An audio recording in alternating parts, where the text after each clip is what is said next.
تحول إلى خائن لمجرد قرار مشاركة في مؤتمر؟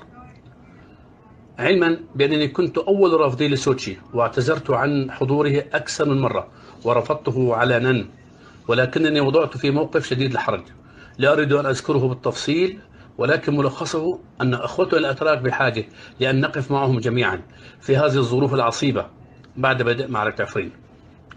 لقد وقفت تركيا معنا لمدة 7 سنوات، وقدمت لنا السلاح والذخيرة والمعالجة الطبية والغذاء، واستوعبت اللاجئين السوريين. 3.5 مليون لاجئ موجود على الأراضي التركية، ولم تبخل بشيء تجاه الشعب السوري، فهل نبخل نحن عنها بالوقوف معها عند حاجتها إلينا؟ لمن لا يعلم أن أي موقف سيء حاليا بين تركيا وروسيا ينذر بإيقاف معركة عفرين. وكما تعلمون، حاولت دول عدة وعلى رأسها أمريكا وفرنسا بأن يتقدموا بمشروع قرار مجلس الأمن لإيقاف هذه المعركة، ولكن لم يمر.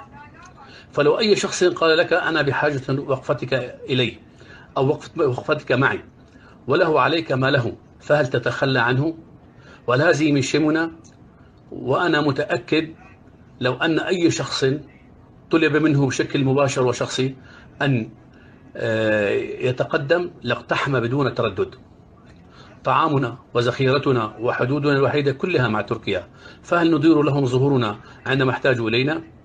وهل من الدين والأخلاق والعقل والوفاء والمنطق السياسي أن نرفض؟ وتفهموا مدى صعوبة الموقف الذي نحن فيه.